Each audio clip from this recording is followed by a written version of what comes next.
I'm Richard Stillwell. Most of you probably, if you're from Cedar Grove, you know me. I don't know you. I've seen you, but that's it. I was raised here.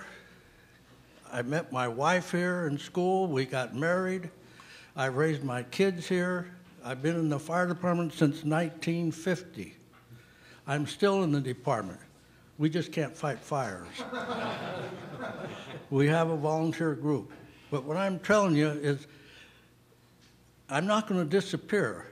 And I belong to Water Plus. I have been on that at the meetings for about a year now. I would not tell you this if I didn't believe it. I think we got the right thing going here.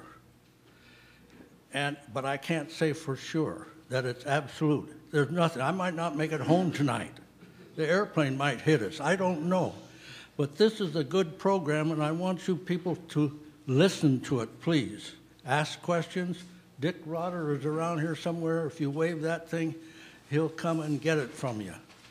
So please pay attention and listen to it. We got two good councilmen here. They've done their job. They know what they're doing. So thank you. Thank you for coming. And where's Ron? Ron, our president, Ron Weissman, come on up. Just don't talk too long.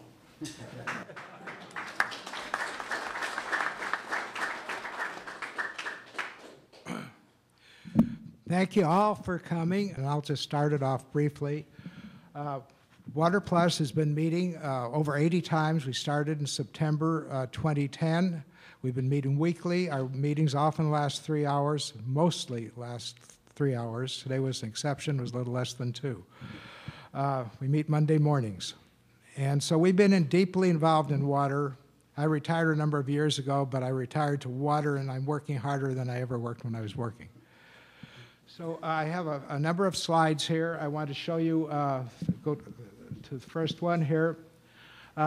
Called it our local water story, desal or die. And that's a little bit out there, desal or die, but that's what we hear. We say if we don't do it, we're going to have rationing in beginning of 2017. We're going to have 35 gallons a day limitation. It's, that's the die part. And so we have to do something. Everybody agrees that one of the components of our water supply project, if not the only component, is desalination. That's our option now, and you're going to hear it over and over, not just from Water Plus or from other people, from Cal-Am. We'll hear it from everybody, the mayors, everybody. Everybody agrees on that. So that's desal or die. Just the dies that represents the urgency that we're going to be confronted with when people say you take our project or we're going to have a real problem at the beginning of 2017, and as time goes on, it gets more and more urgent, and the last project standing, however good or bad it may be, it's going to be the one that's going to be pushed on us because it's going to be the only one. So I made it like a story, and I used Roman numerals to identify each of these chapters, and I'm not going to tell you the whole chapter. I'm just going to repeat the titles, and for the first 6 of them, there are 10 of them. For the first 6, I want you to think, when you see the title, I want you to think why. Just why, and we'll try to answer. By the time you finish here today, you ought to be able to answer those. And if you can't, we have a question and answer period, and you could ask questions to clarify any problems that you have with our presentation. So the first one's division. It started out this way. The Division of Ratepayer Advocates of the Public Utilities Commission recruited Marina Coast Water District as a public partner to Cal-Am. Think about that. Why? Why did they recruit Marina Coast? Just think about it. Second one, county-owned wells into the Salinas Aquifer justify inexpensive desal for Marina Coast. Think about that. Why? Why are there wells in the first place? Why are they in Marina? Why aren't they on the peninsula? Why Marina Coast? Think about that. Third, the county faces legal problems and seeks to withdraw from the project. Well, we know, we may ask why, but we know that there were legal problems. You can ask why the county withdrew because of the legal problems. There are a number of whys they could have for that chapter. Chapter 4, Cal-Am withdraws from the project and Marina Coast objects. Marina Coast is still objecting. And they could ask why. Why did Cal-Am withdraw from the project? Why does Marina Coast object? The project's so terrible, why does Cal-Am want it and Marina Coast want it too, so they're fighting? Chapter 5, Cal-Am proposes new project without Marina Coast or any other public partner. Why? Why doesn't Cal-Am want a public partner? Chapter 6, county elects not to defend its ordinance requiring public ownership of the desal plant. Why does the county has an ordinance? Why doesn't it defend it? I wrote the Board of Supervisors a letter saying either defend it or repeal it, because it's not fair to the private citizens or private entrepreneurs within the county that they can't build a desal plant, whereas Cal-Am can. That is not even American with equality under the law. At least that's what we think we have. Okay, Chapter 7, Pacific Grove steps in to take the place of Marina Coast as a public desal owner. That's what we're going to talk about a lot tonight. So I'm not going to answer that question. Chapter 8, Pacific Grove invites other cities to join it in providing the peninsula's water supply. Pacific Grove is first. It's exercising leadership in public service. If it's a leader, others will follow. Once Pacific Grove gets this started, we could go before all the other city councils and say, join us or disenfranchise your citizens. Pacific Grove will make all the decisions, and your citizens will have no say unless you join it. So I believe that if Pacific Grove goes forward with this, they'll have followers and they'll be a leader. Chapter 9, what we can expect if Pacific Grove goes forward with the project. We're going to hear that this evening. And some people have fears. Some people look at good things ahead. We'll get the reality of the situation as far as this expert panel could describe it to us. What we can expect if it doesn't go forward. And that you know, I said desal or die, it could be desal and die if Cal-Am does it, because water will be so expensive that although you will have it, you won't be able, a lot of people won't be able to afford it. It's happened in Sacramento and a lot of other places where people have had to take new mortgages out in their house because they can't afford their public utilities. So it's a serious problem, and we're going to talk about that this evening. And the next two slides I'm going to go over very quickly because I don't want to take time. We have a panel here, and they each have something very important to say. This was provided by Ed Mitchell. Most people have heard of Ed Mitchell. He's run for the Board of Supervisors from North County, and I hope he's going to run again. The three columns represent three major competing desal projects. As you can see, the People's Project has the most yeses. That is, all these things on the left-hand column are requirements for the project to go forward.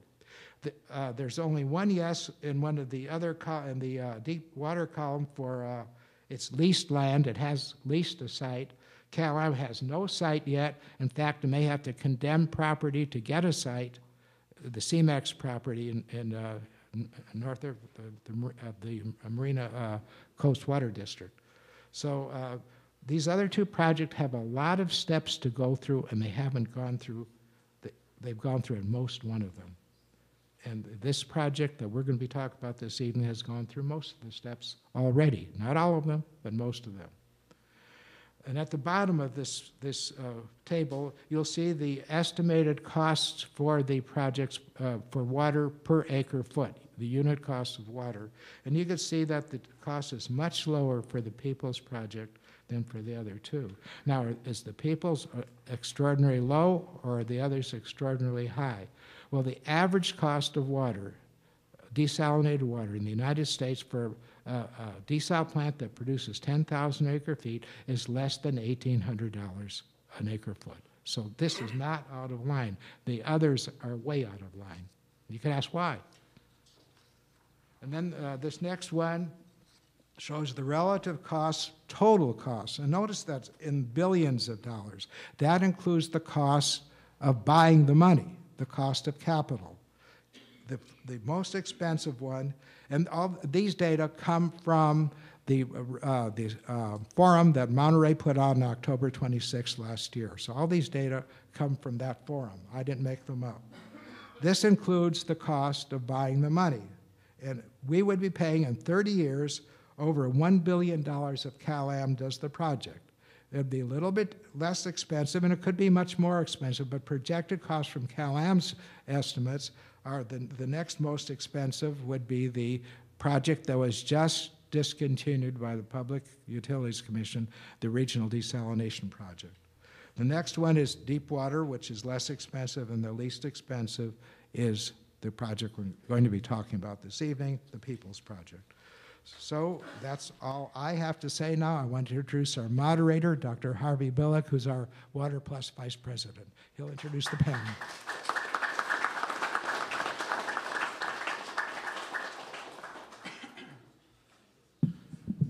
Thank you, Ron. And we thought we'd start off with your two council people who I happen to have gone to the Pacific Grove Council meeting when they gave their report. They were assigned by the entire council to study this issue about whether it was worth approaching the possibility of being involved. And so I'll let them explain everything they saw or what their take is on this. But I was very impressed by their presentation myself. I've been studying this for a while, and I thought they were really a quick study. So we have Rudy Fisher and Dan Miller here, and Dan I think is going to start off. So I'll sit down for the second. As Mr. Billick said, I'm Dan Miller. I've been on the City Council for about 2.5 years now. I've been a resident of Pacific Grove my entire life, and I went to about 20 years of council meetings before I got on the City Council. And anybody that went to those meetings and saw what I did would realize that I was an advocate for the residents of this town. Very unpopular more often than not, but I truly felt I was representing the people of this town. On the council now, and with this project, I feel I'm doing the same thing. If I was sitting out there where you are, I'd have the question whether or not I'd be supportive of this project. As a council person, I look out and I see a lot of people in this community that can't afford another $600 a year for just a bare bones amount of water. At the beginning, the vote was 6-1 on the council to continue looking at it with Mr. Fisher and myself as the subcommittee with Mr. Frucci, and to meet with Mr. Aga and continue on looking at things. And then that changed down the road to 5-2 because somebody jumped ship, and I guess whatever their thinking was, that's up to them to answer. So many concerns have been asked about this, and from the very beginning there were some criteria that I had that I wouldn't move forward or recommend this project at all. That is, A, the City of Pacific Grove has no discretionary money right now that they can just spend on something that may be whimsical. Second of all was to protect us in the case of any kind of litigation. And third was to make sure that the end result would be that something very positive would come back to the community. Rather than just end up being some deep, dark abyss and, fighting litigation and everything else. One of the things that I hate most in this world is litigation. And as we've seen with almost every water proposal, project and everything, you'll read in the paper one day, here's the proposal, the next day you'll read that there's litigation involved with it. And so right now, it's at the cost of all of us who need water. And the only people getting wealthy here, and sorry about this, Paul, but and maybe not wealthy, but better to do, are the attorneys. So in every step of the way that I've looked at this, I have stepped back and looked for red flags. That which I feel is a deal breaker.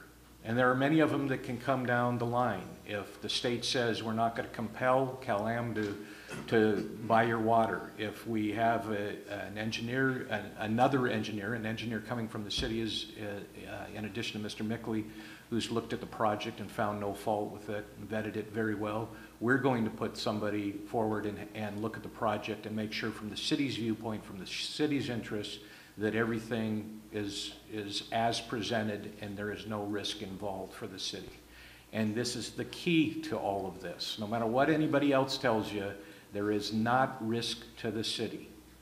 And if it gets to the point where the $150,000 Mr. Aga has pledged for expenses, attorneys, engineers, everything else that we may come up with, $450,000 that he's willing to put up for an environmental impact report.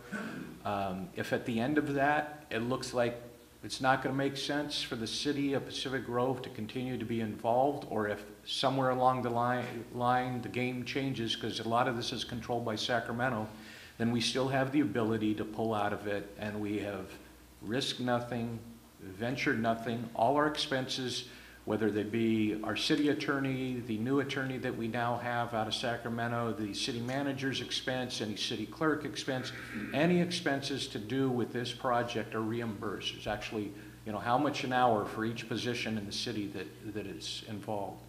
So having gone through that, having vetted this, having looked at all the reports, having done a lot of research, having used a lot of the research that Councilmember Fisher has come up with, and he's been incredibly diligent in this. And I would, and this wouldn't have happened without him. When this first came up, the only person willing to be on an ad hoc committee with me was Councilmember Fisher, which I guess some people could look at it as the kiss of death, or could look at the fact that there's somebody that realizes that down the road we may end up with water rationing, half the hotel rooms we have now being able to be occupied, half the tables in restaurants being able to be occupied, and basically our whole economy, which is, as we all know, is visitor-based, basically disintegrating before our eyes. Then you will have, less in your money for your schools, less money for your streets, and trust me, right now we're on a shoestring as it is. So I know there's concerns in the community. A few people that are here tonight have sent me emails. I tried to assuage their fears, answer their questions, because I find there's a lot of people that don't know the answers to questions that they come up with, because there hasn't been something like this where you could get your questions answered.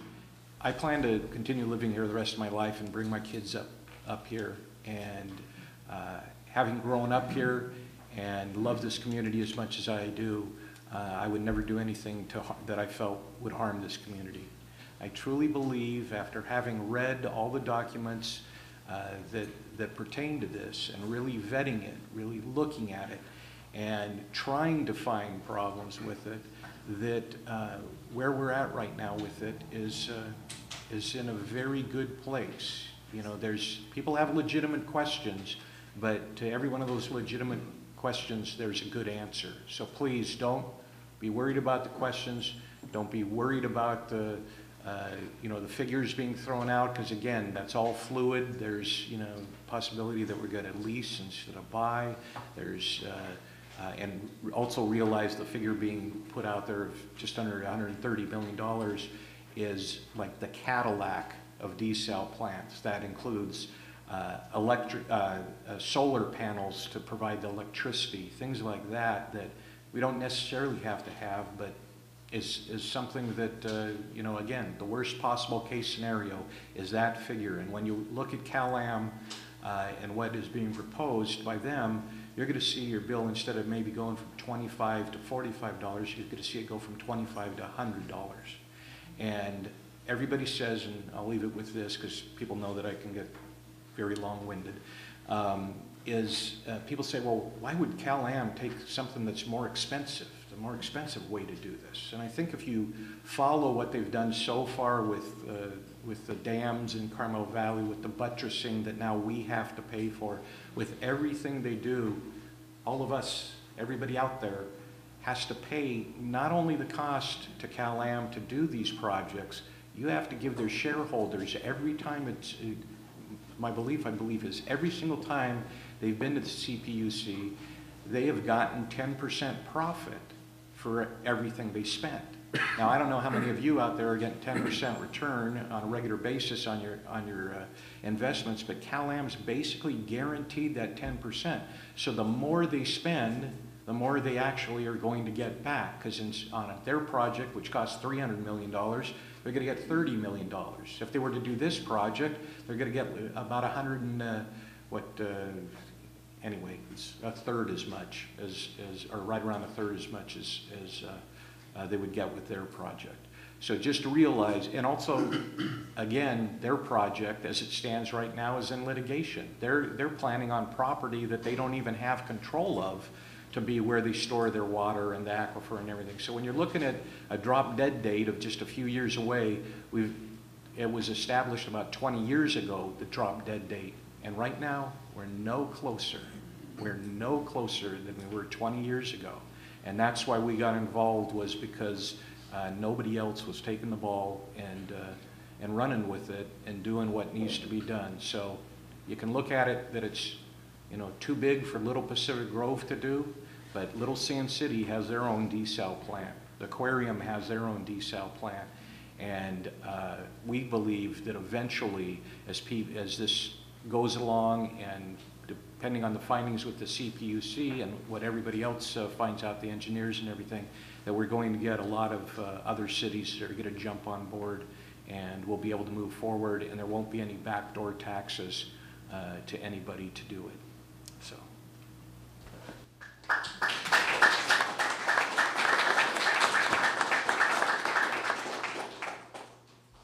Thanks, Jim. You know, in getting ready for council meetings and getting ready for tonight, I always try to do a little research. And as I was doing a little research for this, I was up in Lost Landing and kind of checking out the harbor. I was walking around some rocks and I saw this little metal container stuck in the rocks. And so I pulled it up and it was kind of old and dirty, so I kind of started cleaning up. And this genie pops out and he says, since you freed me, I have to grant you one wish. And I said, well, how about peace in the Middle East? And he said, ooh, you know, that's been 60 years and millions of people involved and a lot of hate and discontent. How about something I can manage? And I said, how about solving the peninsula's water situation? And he thought for a minute and then he said, can we talk about that Middle East thing again? So, you know, it's really a problem. Now, what I want to talk a little bit about is just some generalities about desal, the Moss Landing project, and, you know, the role of the city. Now, my job actually was made easier by a letter in the July 6th Cedar Street Times. My job was actually made easier. They're totally opposed to it. And they really did a very thoughtful letter and laid out everything that you know, could be a negative. So their points were basically that it's not the city's job to do this. We're a small city with our own problems. For the EIR, the city would be required to coordinate with all the other cities, too much work for city staff. The $130 million cost. Desal plants are not common in California, and it's beneficial only to the developer. So let me take those points a little bit as we go through this. And I'd like to take the last one first. Because to me, this is you know, about water, and it's about leadership, it's about all of our well-being. This is about you and your lifestyle. You know, we all need water, whether it's for washing, for cooking, sanitation, and I know I certainly need it in the morning about 7:30 for coffee. Now, we all benefit from having water available to us. That's homeowners, businesses, the hotels, everybody, we all need it. It's very important to us. Here in Pacific Grove, we right now have 9 people on our water waiting list, just in PG alone. I think it's 5 of those want to add a bathroom and 4 want to build on lots that they own. They're waiting for water. Can you imagine having a piece of property and you can't even build because you can't get water? Okay, the EIR itself, they're absolutely correct. You know, if this project gets attacked on anything, it's going to be the EIR. And that's the point that we made with Nader all the way through this discussion, that this has to be done right. It has to be done by the city. We have to have city staff and experts involved to make sure that it's done right, that it's clean, accurate, and that it's done absolutely appropriately. But, you know, how about an engineering feasibility study first? And that's what the mayor's JPA, you know, the Monterey Peninsula Regional Water Authority, is looking to do. They're looking at, I don't know if they've actually issued an RFP. I think the last meeting, they have issued an RFP. Okay, for a company to come in and take a look at the 3 projects and see, okay, you know, which one is best, what are the good things and the bad things and the flaws in the programs, all right? And you know, and it's kind of interesting. Let me give credit for another report here. The Hometown Bulletin had an article with a headline, Water Authority Rejects AGA Request. Pacific Grove Approval on Hold. Well, we're still talking about the approval. So they rejected AGA's request. So what was his request?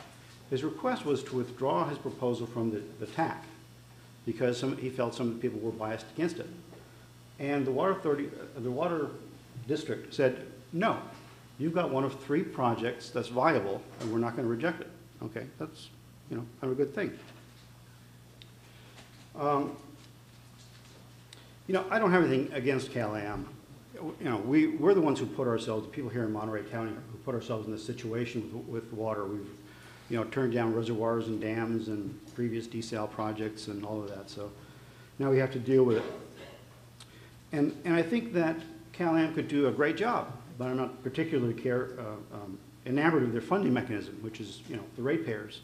You, me, Dan, everybody else here who would pay the money before they even build the project.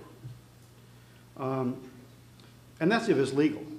And right now, you know, the county's suing Cal-Am and who knows what else is going to happen. We don't know how many years all that's going to take to work out. And we only have until 2017. We're a small city, we can't do this. You know, the Weissmans are absolutely right. We can't do this. We're not going to ask Mike Zimmer and the boys to run down to, or run up to Moss Landing to build a desal plant. So who are we going to hire? We're probably going to hire the same construction companies that Cal-Am would. You know, once the funding gets in place, we'd look at the same companies that would build the project for anybody else. Desal plants are not common in the U.S., and that's true. Part of that is the U.S. has been extremely blessed with lots of natural resources, including water. And we have rivers and lakes and, you know, like most countries don't have. But that's changing a little bit too. You know, right now there are over 20,000 desal plants operating around the world, and every day they create 3.5 billion gallons of water. Tampa Bay Water in Florida has a 25 million gallon a day desalination plant. It costs about $108 million. And the environmentalists have noticed a benefit by having that plant running because the water tables in the marshes and the natural areas are rising and the natural areas are getting restored. Just down the coast from us in Carlsbad, just north of San Diego, is a 56,000 acre feet per year water plant. That's 50 million gallons a day, folks. That's a lot of water. It's going to be 5 times the size of the one that we have here. We're talking about 5,000 to 10,000 acre feet. It's really not that big a plant.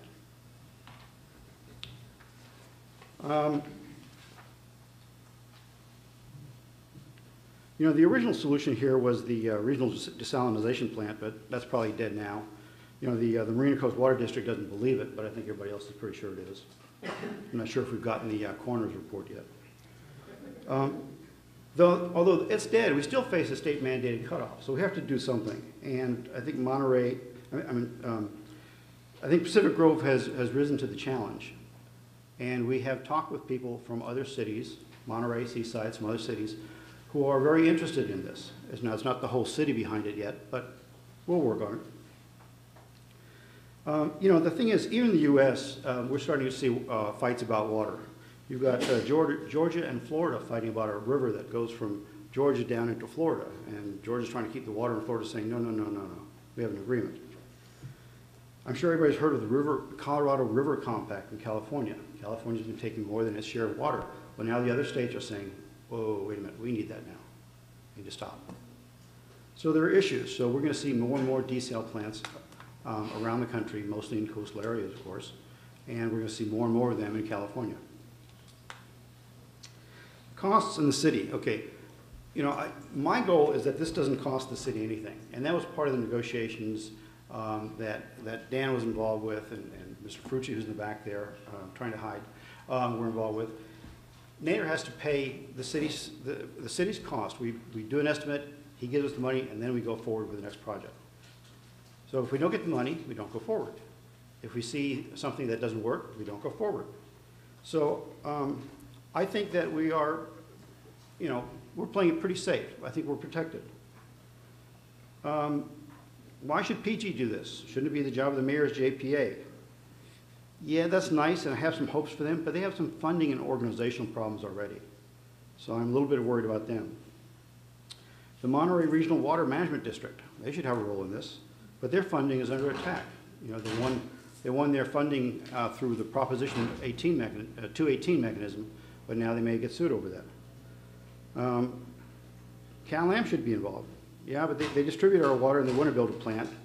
Probably a good one, but at what cost? The PUC, they're watching and waiting. Marine Coast Water Management, whew, what a big help they've been. So Pacific Grove rose to the challenge. We have an individual who has infrastructure in place, has permits in place, has a huge chunk of land. We only need to buy a portion of it, or at least a portion of it, to make this whole thing work. And he's willing to provide the initial funding. I think that's a win-win deal, and that's why, you know, to be honest with you, when they first looked at me, you know, Rudy, you want to be part of this water committee, I was a little bit skeptical, but I thought, well, okay, something like this needs some adult supervision. Sorry, Dan.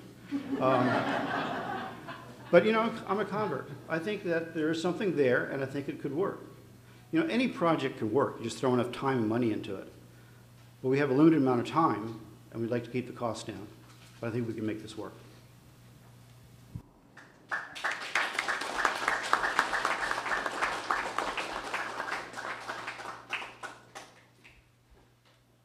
Yeah, now another aspect of this is the whole financing of this. And the question comes up, how does this get financed and what are the implications for all of us that are ratepayers? And so our next speaker is Cameron Wiest, who's a bond counsel, attorney, and generally been involved in many nonprofit financing situations. So he's going to give an overview for us.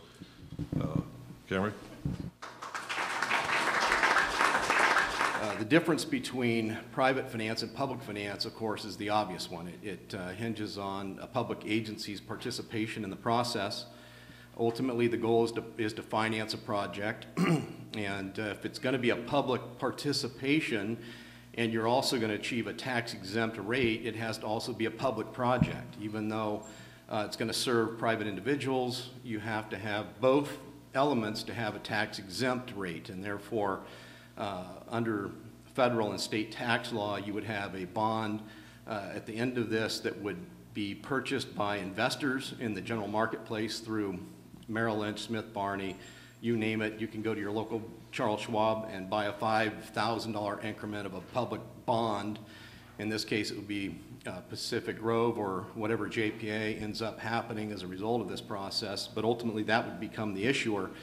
And the issue would become certificated or bonded, and therefore you could, as an individual, you could go purchase a $5,000 bond, in which if you total all the $5,000 bonds that are purchased, you would have the $150 million or whatever it's going to be to finance the project.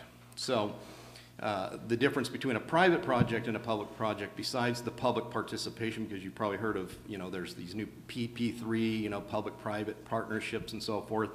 And really, the distinction there is that if you have a private participation that gets tantamount to a level of becoming a private issue, and there's profits being taken by a private company, the issue cannot be tax exempt, and therefore your interest rate suffers as a result of that. And I say suffer, but ultimately sometimes that's what has to happen, and certainly in Cal-Am's case, that is their situation. They're a private company, they take profits, and therefore they cannot issue under typical bond covenants and bond laws. There are some exceptions that are that happen very infrequently, and I'm sure Cal-Am cannot take advantage of them.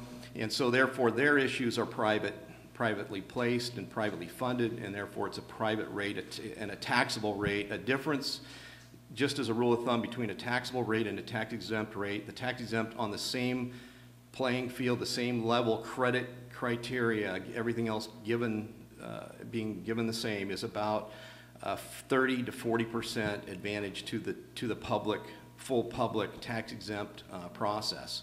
So right off the bat, you can see there is and ultimately I heard some of the early speakers speak about, water and privatization and public and, you know, those terms. Well, I can tell you in my practice, that's all I do is I represent public entities, governments in public finance projects. And as part of the process, I feel it's the most transparent and the most fundamental to our nation. Because it's only in that venue that you're going to get full transparency. There's no other venue that's going to achieve that. And so ultimately, when you're looking at all the federal and state laws of a public project, there's so many guidelines that determine exactly how everyone has to function, their roles. The roles I'm going to speak a little bit about in a minute with a public finance project. They're very traditional. All the consultants are very professional. They have a high ethical, moral training and background. They're, and therefore, we're for the most part, at least in the bond council, the attorneys in the industry are unregulated to a large degree because over time there just historically has not been defaults in the muni bond market. There have been a few, but so far, thank goodness, public agencies adhere to the Brown Act and all the different rules and regulations that allow the process to be an open process, and therefore there's questions and answers, checks and balances throughout the process. So aside from just the interest rate savings of a public process, you're going to also, as the public, you're going to be able to look at every single aspect of a public finance project, and ultimately, everybody's interest is the same. We all want to make sure that the cost is the absolute lowest cost possible. That's also one of the fundamental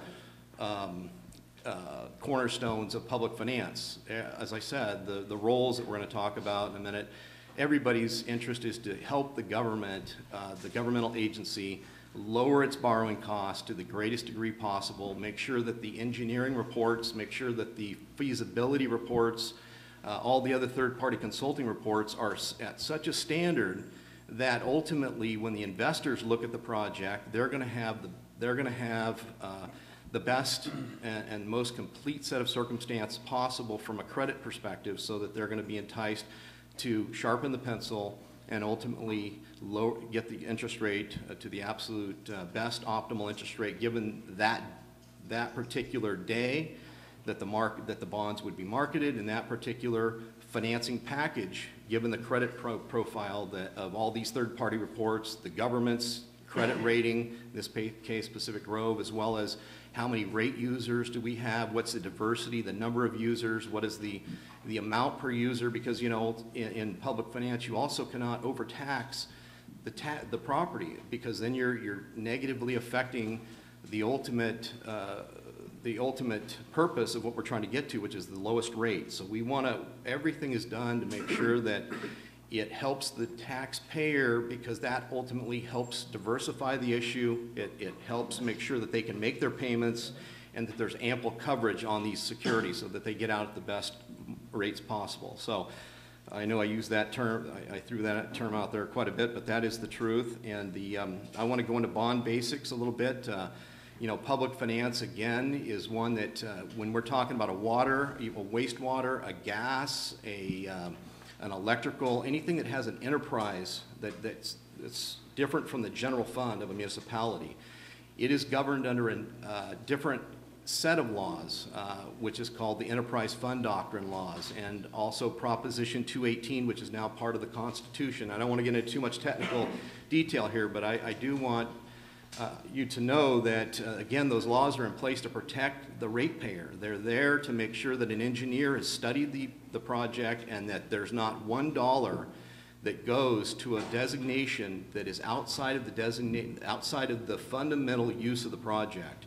There has to be a nexus drawn between every dollar that's taxed and raised to every dollar that's spent, and it has to have a direct correlation, a direct nexus. So third-party reports are necessary under Prop 218. The same thing with the wastewater system. I believe that Pacific Grove has for its constituents. It has, when it wants to raise rates, it has to go through a protest hearing, and it has to put forward notices to everybody, telling them why the rates are being raised, what is the purpose, what is the amount, and the amount cannot be, as I said, $1 more than what is absolutely necessary to enhance that wastewater system so that dollar for dollar, the ratepayers know exactly what they're being taxed for. So that's called a Prop 218, for lack of a better term, process. And that would also be true in this case. Just because it has a fancy name of a desal facility, in reality, it's just like any other enterprise fund. It's just like your water, wastewater. If you had like I said, an electrical or a natural gas facility or anything else that is municipally a typical enterprise situation, and you're spending public money on a public project, and ultimately you have to repay that somehow. In most water, wastewater, enterprise type things, it's always with the ratepayers. And again, the ratepayers get billed monthly or semi-month or bi-monthly. It just, there's different ways to do it. Sometimes through the county tax bill, sometimes just billed to you directly. But ultimately, it's all the same in public finance.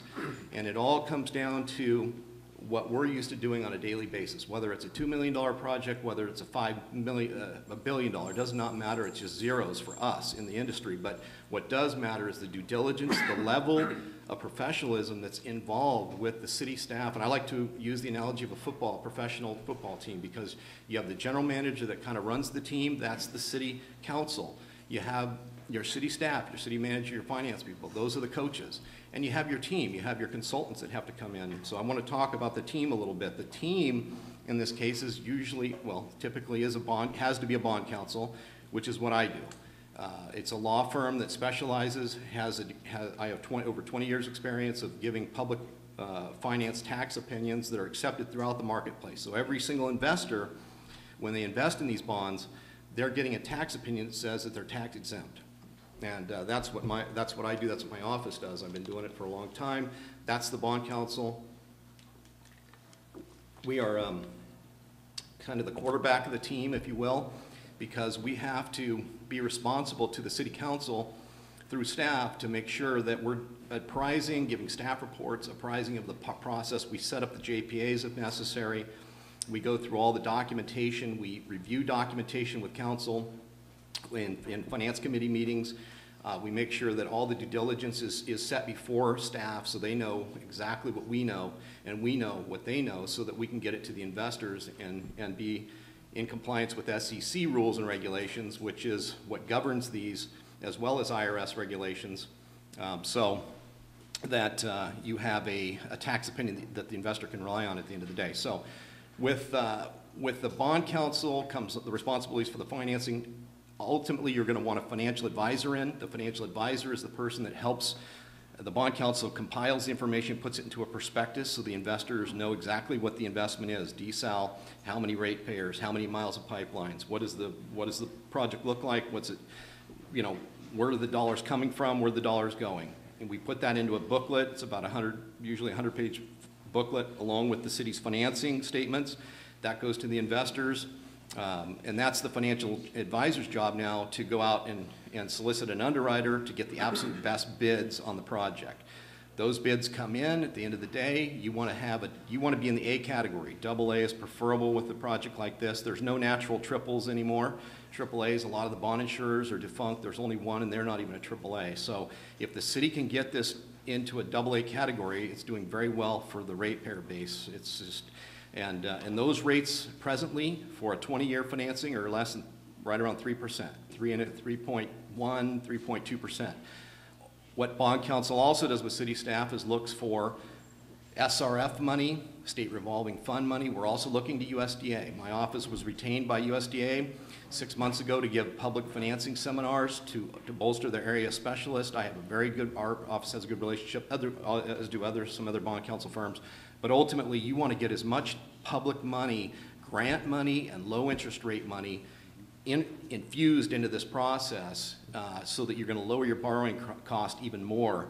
And that's a very important component to this deal, because we want to make sure that we have the absolute rock bottom rates, because that's going to affect the bottom line for everyone.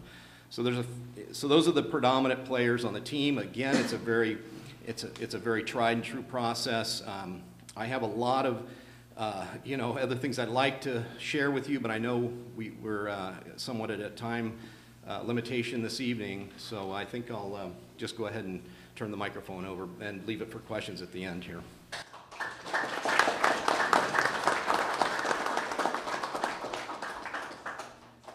Thank you very much, Cameron. Our next speaker is going to be Paul Hart, and I know this is, he's been dealing with the Public Utilities Commission over this whole issue of what the legalities are. And, you know, the more that any of us study this, the more we realize that the Cal-Am proposal is fraught with some huge legal problems, and a lot of it's the wells. It's a lot of it's a whole series of things, and you know, these aquifers are, you know, interrelated, where the water comes from, et cetera. But I'm going to let him speak and give his clarification about how he perceives this from a legal point of view. He's from Salinas, and we're very happy to have him here.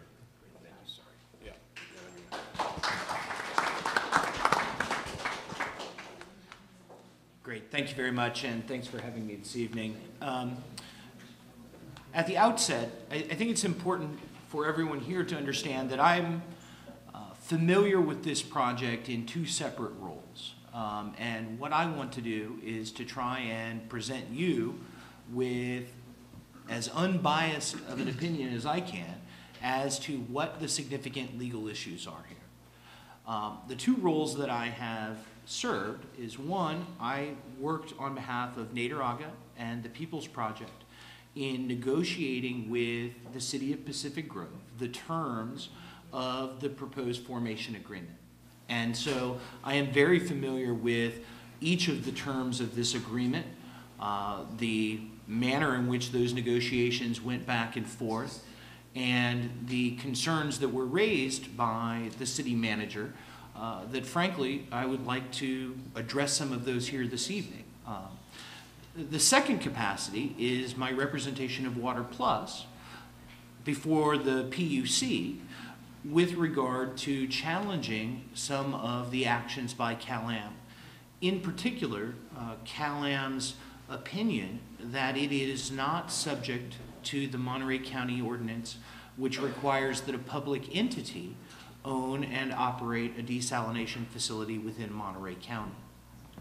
So I don't know what is going to be the most important issue to each of you, and so I will leave open for questions those legal components that you're most concerned about.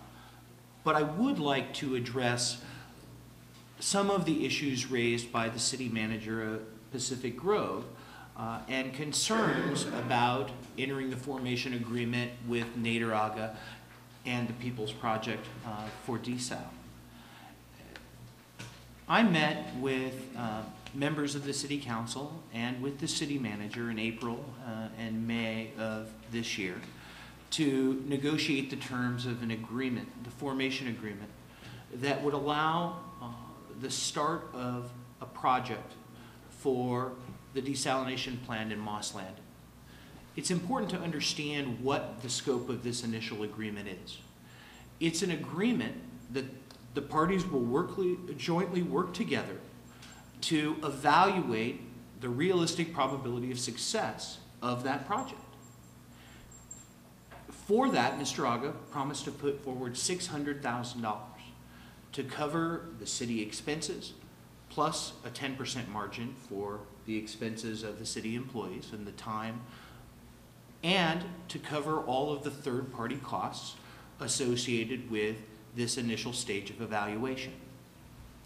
If that amount of money was insufficient to cover all of the expenses of the city of Pacific Grove, the city only need ask. All they have to do is submit a written statement to Mr. Aga that says, we need more money, otherwise we're going to withdraw from the project. It's that simple. This $600,000 is not a cap. It is the initial commitment of Mr. Aga. That is what today he's promising to give. It doesn't say that there won't be more in this initial stage. It sets forth a procedure for the city to ask for that additional funding. The goal of this initial investment is for both parties to determine whether this ultimately can be a successful plan, a successful project. If, in fact, they get to the point where both are confident that it will be a successful project, then they would sign a subsequent agreement to try and develop the desalination project. The goal, as we are in this initial stage, this initial $600,000 and the initial environmental review, is for the city of Pacific Grove, frankly, to serve as a leader, to say, we believe in this county that it is important that the public own the water and not a private company. And we all know that there has not been any success among any other governmental entity to stand up and say, we're going to do this, we're going to move it forward. I believe, as Ron indicated, that if Pacific Grove does this and says, this is going to work, we're going to move the ball forward, that there will be other public agencies that will join on. And I think that that's an important component, because in order for there to be true public ownership of the water, it's not one municipality. It is the members of this county. And I think that the people in this room, look, there are a million different reasons that someone can say, I think that this is going to happen or that's going to happen in the future, and 10 steps down the road, this may not work. But the question is, what public entity is going to stand up and say, I think we can make it work. I think we can have public ownership of our water in this community. And once one of them does it, I believe that ultimately others will join, because it's the right thing. Now the question is, during that initial period of time, is Pacific Grove subjecting itself to risk? And the simple answer is no. And I want to respond to some of the insinuations to the contrary. First of all, the $600,000 is an initial sum. Additional monies will be deposited upon request. The city of Pacific Grove has the absolute right to withdraw from this at any time, at any time. If additional funds are requested and not received, Pacific Grove can walk away. And it is structured in such a way that Pacific Grove's bills to that point in time will never exceed the amount on deposit. Second, there is an indemnification clause. The indemnification clause says that if the city of Pacific Grove is found liable to any third party or sued by any third party for any bodily injury, economic harm, or for any breach of this agreement by Mr. Aga or his company, that he will fully pay, not just for potential liability, but for the cost of defending that. This is the language that was proposed by the city of Pacific Grove. I will tell you that I recommended against Mr. Aga signing this. It was an issue at the initial city council meeting, because I said this language is too broad. It subjects him to too much exposure. It's not what you would see in a typical commercial contract, where indemnification would be more restricted. And initially he said, you know, I don't feel that comfortable with it. The city came back and at the council's request said, you know, this is what we need to protect the city of Pacific Grove. Mr. Aga immediately withdrew his opposition and accepted the language that was proposed. It doesn't get any better than the indemnification language that you have here. And if anybody is taking a risk due to the scope of this indemnification provision, it's Mr. Aga, not the city of Pacific Grove. I think that there are other important issues. You have heard, or there's a suggestion of some potential liability for environmental contamination at the site to the city. I will tell you that is simply a red herring. That is something that is absolutely, first of all, not founded in fact, as you've heard. There is no groundwater contamination nor any ground contamination at that site. Second of all, if there is any concern whatsoever, the only potential types of exposure that you can have for being a purchaser of a property that may be contaminated are under federal legislation, under CERCLA and RCRA. I've handled both types of cases, okay? There is an absolute procedure. It's set forth in the Revitalization Handbook, published by the EPA, okay? the EPA says that its most important mechanism for covering and protecting and revitalizing environmentally harmed areas is local government purchasing and acquiring and revitalizing the property. All any government purchaser has to do is follow the steps laid out here, and they get a letter from the EPA saying you are going to be immune from liability. There are 4 separate mechanisms that they can go through to do that, and all of that can be done before they ever purchase the property. So it's simply inaccurate to say that there could be any exposure whatsoever, either from a long-term lease or a purchase of the property. That should be dealt with in advance, undoubtedly, but it could be the site inspection can occur, the EPA can completely sign off on the project and completely insulate the city of Pacific Grove. The litigation risks. There are several references to concern by the city of Pacific Grove or the city manager that someone might sue the city of Pacific Grove for something and cause them to incur legal fees. I don't know how to respond to that. It costs $435 to sue someone. Okay? Anyone in this room could be sued by anyone, and all it takes is a check for $435. What I can tell you is that Mr. Aga has promised $150,000 up front that can be used to cover legal fees for the city of Pacific Grove, any expense associated with joining this formation agreement, and has every intention of pledging more if it's moving in the right direction. Okay? I don't know what kind of risk the city manager sees, and so I can't really respond to it. As far as I can tell, there is nothing that CalAm could have any legitimate legal claim to say that somehow the city of Pacific Grove is liable for launching an alternative desalination project. Competition in this country is not unlawful. There is nothing about what the city of Pacific Grove is doing to take over the project that was previously being promoted by CalAm. In fact, this is going down a completely separate track. This is not going to go before the PUC and be regulated by that entity. This is going to go through the standard court, local environmental review, and be evaluated by the citizens and the courts of this community. Okay? It's interesting contrast to the position that CalAm has taken. CalAm's position is only the PUC has any control over us. When they didn't like the answer that they got from our local courts, their answer was, we're not going to fix what you said was wrong with our environmental analysis. What we're going to do is go to the PUC and say that they have exclusive jurisdiction over us, that they are the lead environmental agency, and that the members of this community and the courts of this community don't have any say in what water project is advanced. And I think that that's the wrong answer. And I think that the members of this community believe that that's the wrong answer.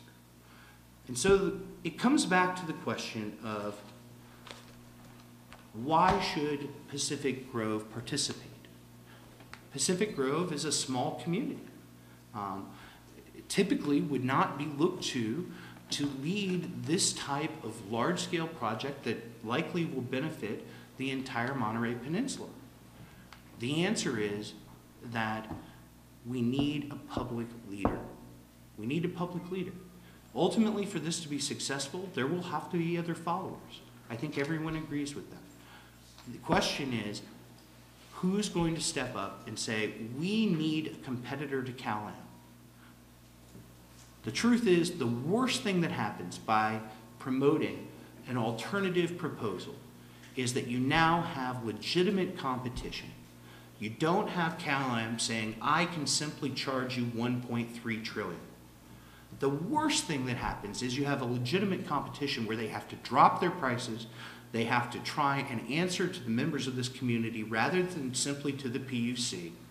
And you have a viable alternative that is solely financed by one private individual from your community. The public gets the benefit of that competition. And that's what happens under a worst case scenario. The best case scenario is that the project succeeds and you now have public ownership of water, not private ownership of water for a profit.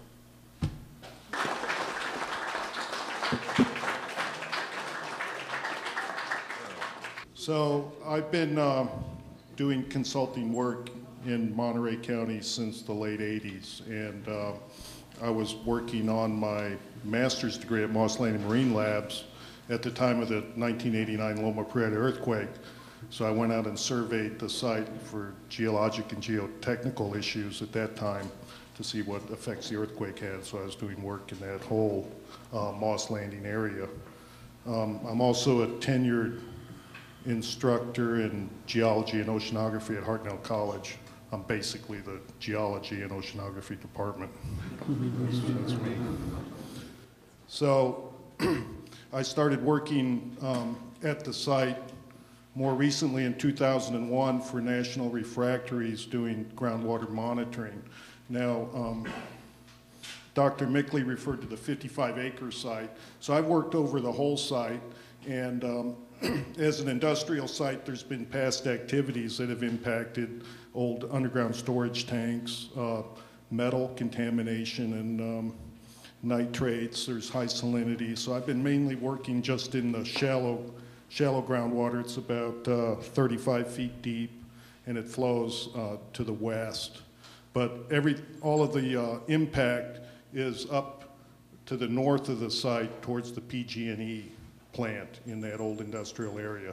And the 55 acres that the desal plant would be located on is not impacted by any of these activities. So currently, the site is being monitored on a regular basis under the control and guidance of the Regional Water Quality Control Board in San Luis Obispo. So we're continuing to monitor.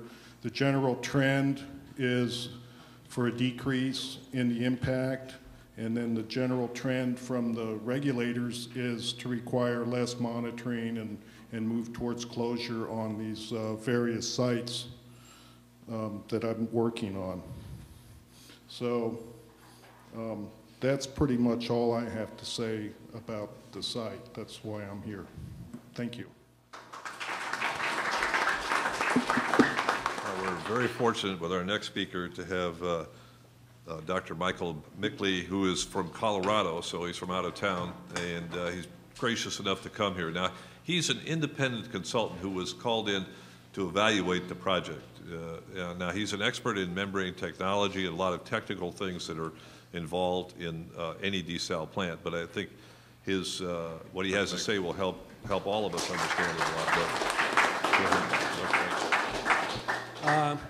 The goal of the technical evaluation was, as listed in the bottom, to evaluate the environmental aspects, regulatory aspects, site aspects, cost aspects, as well as the technical aspects of what was the January 2012 version of the People's Moss Landing Water Desal project proposal. And I conducted the work in late February, and the evaluation was dated March 8th. So it was about a 2.5, 3-week intense effort. I want to give a little bit about my background. I have a PhD in chemical engineering.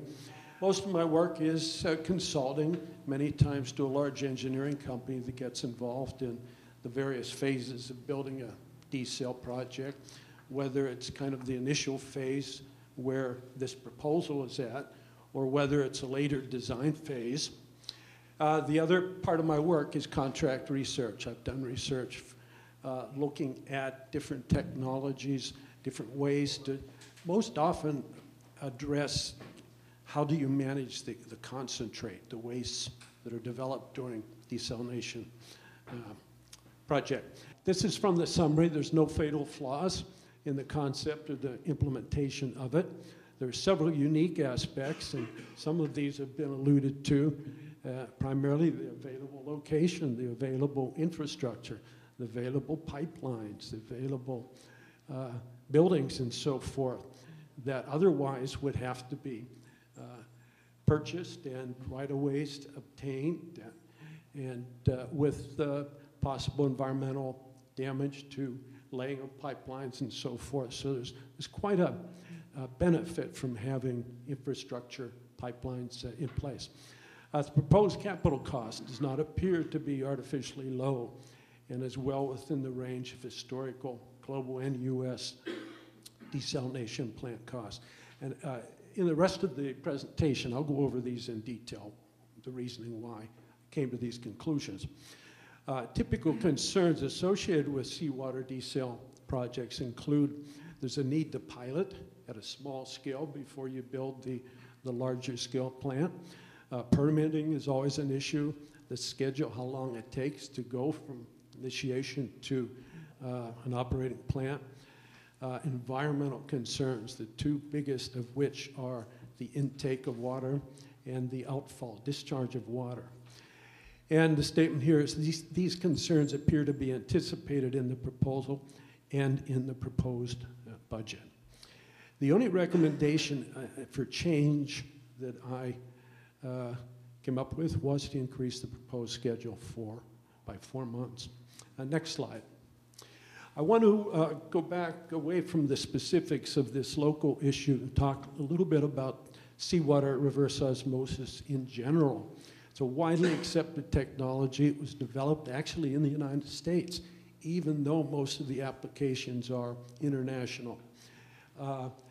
The only large-scale seawater RO plant in the U.S. is in Tampa Bay.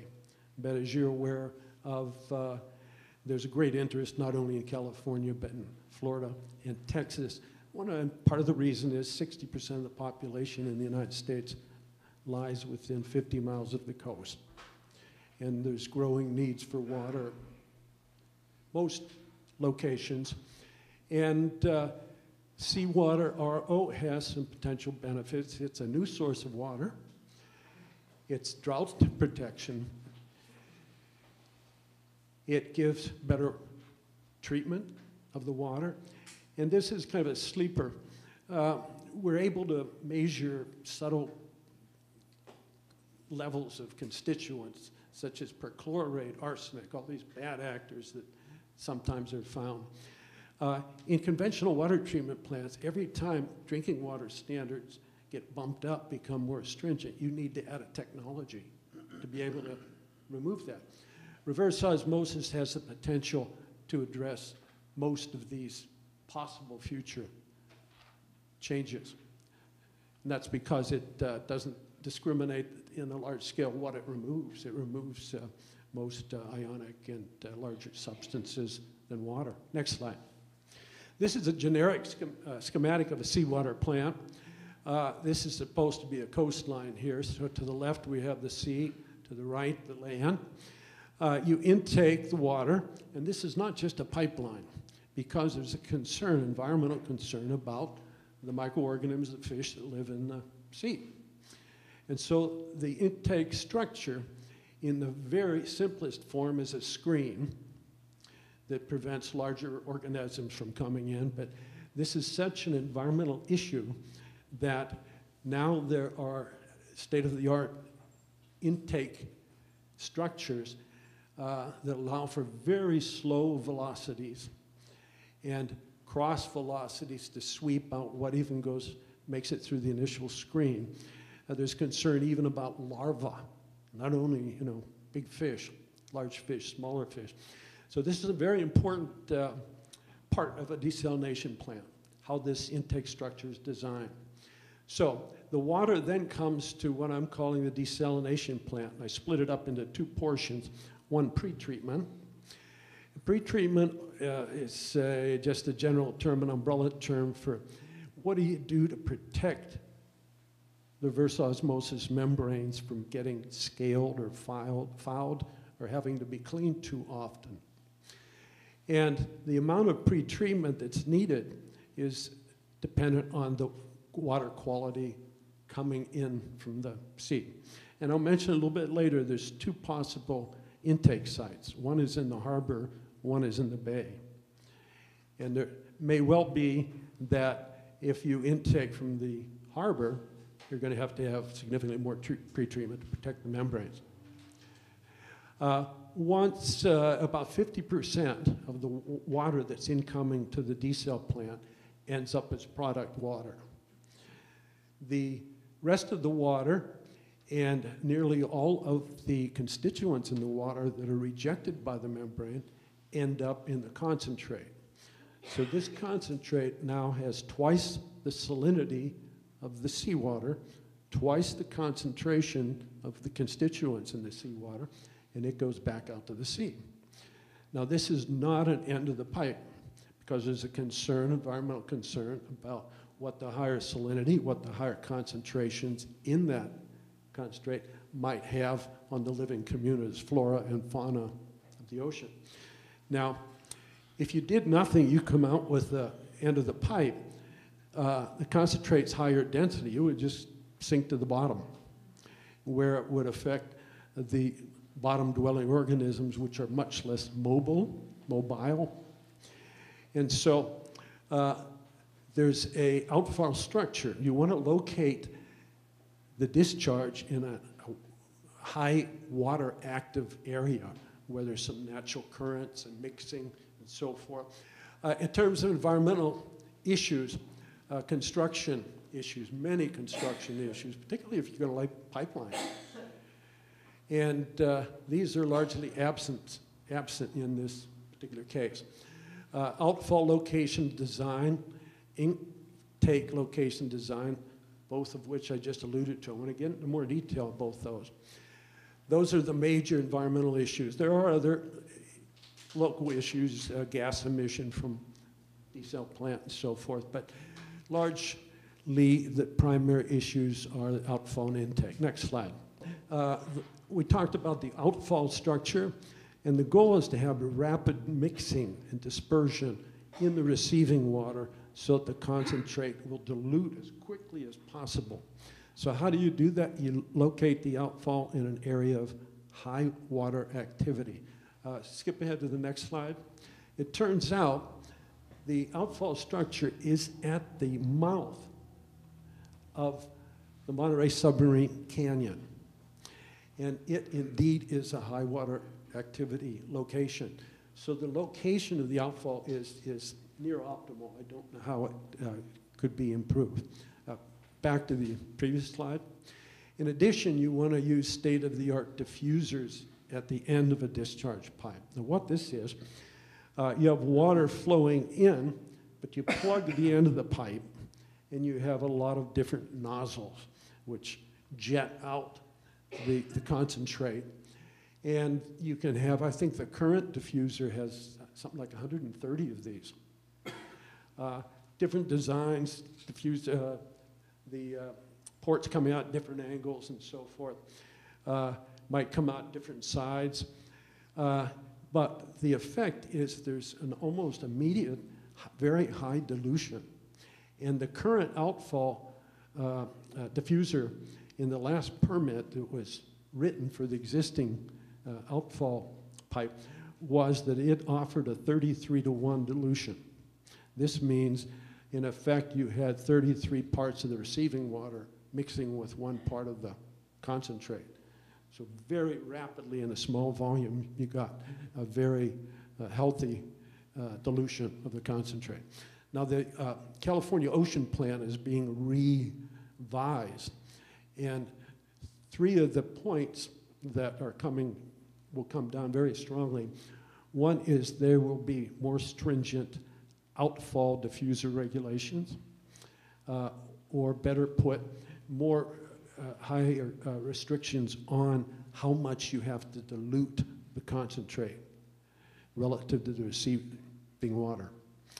And in talking with the regulators, who are well familiar with the discharge pipe because there have been previous permits for it, and they're well familiar with the current diffuser, they suggest that this situation will be fine.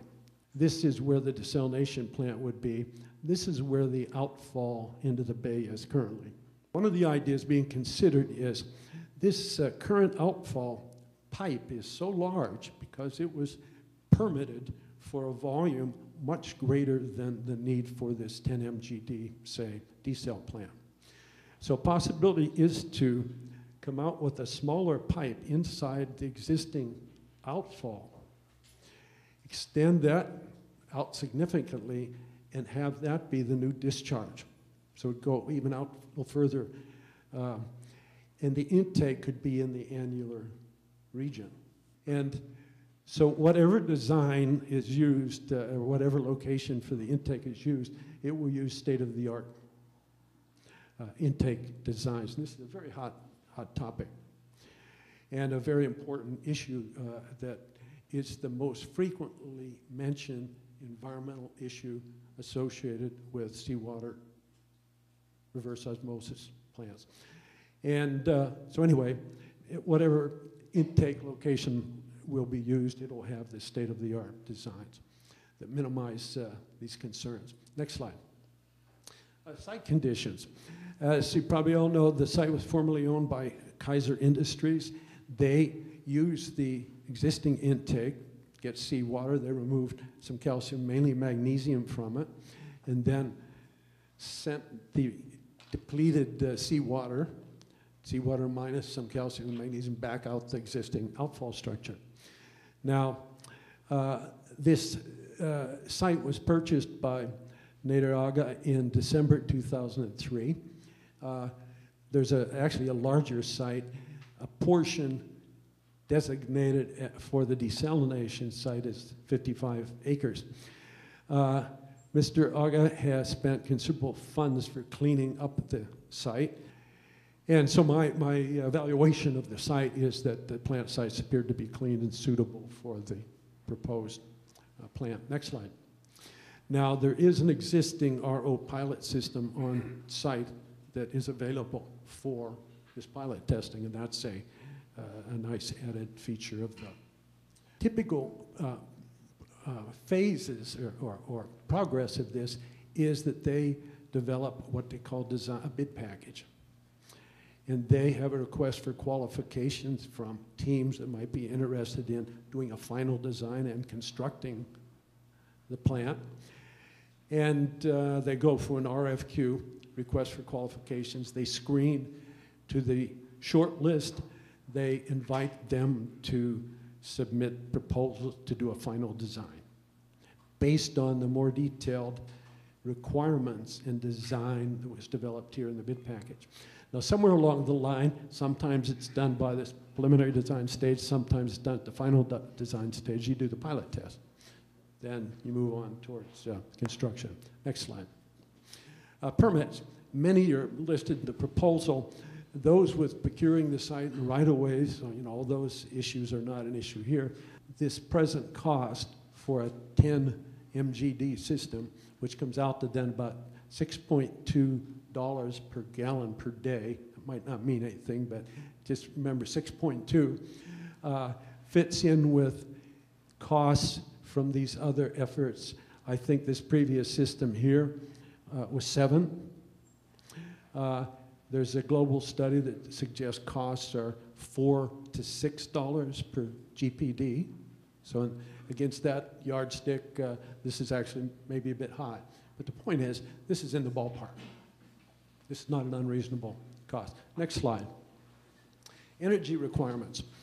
A nominal energy requirement for a seawater RO in these units that I'm sure don't mean anything, but are 13.6 kilowatt hours per 1,000 gallons of product water produced. Now, what this means for a 10 MGD plant is you have a power need of 6.7 megawatts. Now, energy requirements have been decreasing due to energy recovery devices that are put on these systems, more efficient membranes, such that in a recent study done at Port Hueneme, SWRO cost can be as low as half of what was used in the proposal. So in likelihood, this requirement of 6.7 megawatts is a high number. Now, the solar system that's mentioned in the proposal is sized to provide 6 megawatts. So in all likelihood, that could be smaller. Technically sound proposal. It adequately addresses environmental issues. It's feasible from a permitting regulatory perspective. It anticipates technical challenges, and challenges are reflected in the budget. And the proposed site offers several advantages that aren't usually found. Thank everybody for coming. It's been a wonderful experience for us to have you here, so I hope this has been helpful. If you have any questions, just call me or email Water Plus, and we'll try to answer your questions if you have further questions. Thank you.